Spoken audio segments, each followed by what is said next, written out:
I'm virtually certain, because the geology of the Sphinx absolutely proves it beyond any possibility of doubt, that the lost civilization is a fact. I mean, there's no arguing about it. The geology of the Sphinx, if no other piece of evidence existed, that would be enough to establish the validity of the hypothesis if there were such a thing as an open-minded scientist.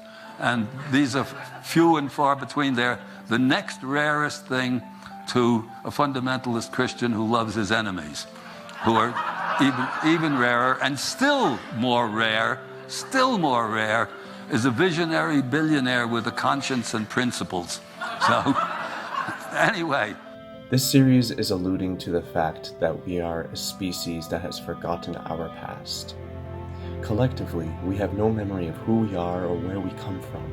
Our recorded history only goes back 6,000 years before becoming a blur. Archaeological findings here and there point out fragmentations of our history, but only fragmentations that we use to create our assumptions on the past. Consider these facts. The human fossil record shows that we have remained the same, anatomically speaking, for at least 180,000 years, which means the humans 180,000 years ago looked exactly like us. They had the same brain size, the same cognitive capabilities. They were as we are now. The current established belief in the scientific community is that we gradually developed as hunter-gatherers for the entirety of that 180,000 years to the present. They say that the transition from the Stone Age to being what we are now took roughly 10,000 years. And yet, the new evidence contradicts this established view. Evidence pertaining to the catastrophic events taking place during the last epoch of time has been surfacing for the last 20 years. The black matte layer at the Younger Dryas boundary suggests some kind of cosmic impact upon the Earth, whether that be a comet, an asteroid, or even a coronal mass injection by the Sun. We will get into the implications of this in episode 9, but for now, I want to focus on the initial evidence suggesting a forgotten episode in our history. A crucial period of time that humanity once developed into an advanced worldwide civilization once before, and that this civilization was destroyed in a series of catastrophic events. These events have been recorded into the traditions and stories of religions all around the world. Skeptics ask, what is the physical evidence of this lost civilization? Let's start with the Sphinx.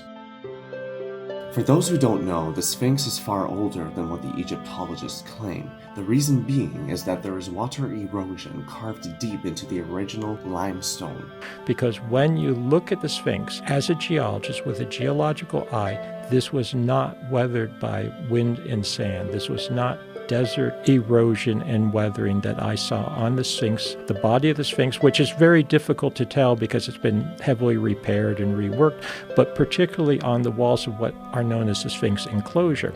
The Sphinx Enclosure is important because it preserves a lot of the details. They carved down into the rock to free up the body, what I call the core body of the Sphinx. And it's that core body and the walls of the enclosure, more or less the quarry around it, if you want to use that term, that show these ancient weathering, precipitation, erosional features that are incompatible with the last 5,000 years of climatic history on the eastern edge of the Sahara. This specific water erosion is typically caused by heavy rainfall. This new geological dating contradicts established history, simply because the last time Egypt had a climate that produced a sufficient amount of heavy rainfall necessary to erode limestone to this degree was during the last ice age 12,500 years ago, back when tropical-like conditions permeated the area. Here you see it in that picture, the vertical fissures that can only be caused by precipitation. The rocks are like a layer cake, so it takes out the softer layers, it recedes the softer layers, some of the harder layers stick out further, but the water also finds its way down crevices and cracks, natural features that are slightly softer, and it forms these vertical fissures. I want to make the point because a lot of people get confused. They say, couldn't it be rising Nile floods? No. Geologically, that would give a very different signature on the rock. It's not floods coming up from the bottom. It's actually precipitation and rainfall runoff coming from above. Initially, I was thinking 5 to 7,000 BC. That was very conservative based on the geological data. But now I believe we're talking prior to 9700 BC for the original construction of the Sphinx. And at 9700 BC, we have the end of the Younger Dryas, the end of the glacial epoch, the end of the last ice age. What kind of hunter-gathering, forest-dwelling humans were making a massive megalithic sculpture, created not by blocks of stone, but by carving out the original limestone in the bedrock of the earth? Well, given the confirmation that the human brain has remained the same for 180,000 years, perhaps sophisticated technological advances happened once before. That's lost knowledge. This is one of the blocks of the Valley Temple.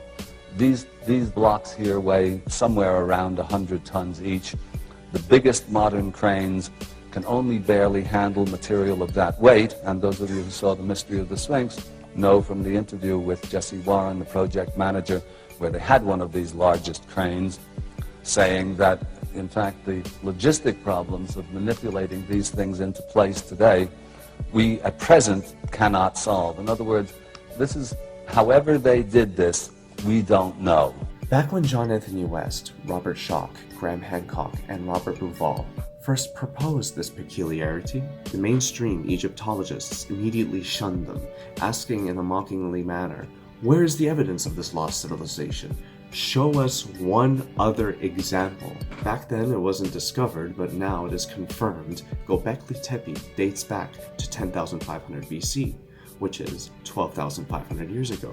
Not only this, but new evidence suggests that Gunung Padang is a massive pyramid that the jungles reclaimed over the millennia.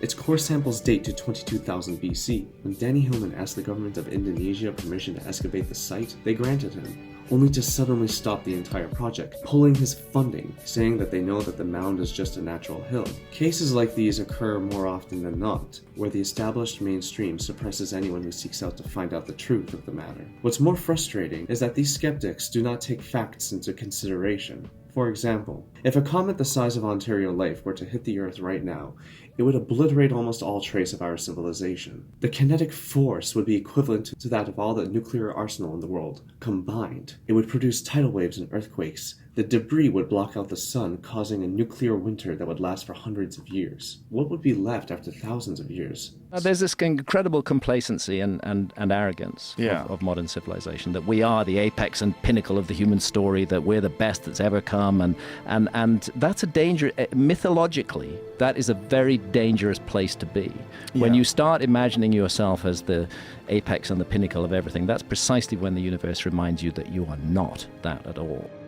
There's a documentary that you should watch called 10,000 Years After People that shows that the only things left if human beings were to suddenly disappear after 10,000 years would be Mount Rushmore, the Grand Dams, and of course, yet again, the Great Pyramids. The Sphinx itself cannot be dated, despite luminescence dating. This is because of contamination of later cultures renovating the Sphinx.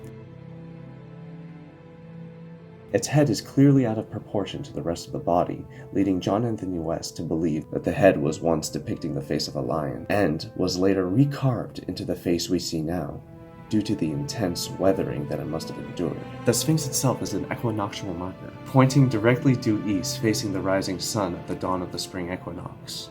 What you will see in the following episodes is how all megalithic sites around the world are designed to keep track of a measurement of time known as the Precession of the Equinoxes, a cycle of time that only sophisticated astronomers could measure, and in the case of the Sphinx, during the spring equinox 12,500 years ago, the sun would rise against the backdrop of the constellation of Leo, Leo the Lion.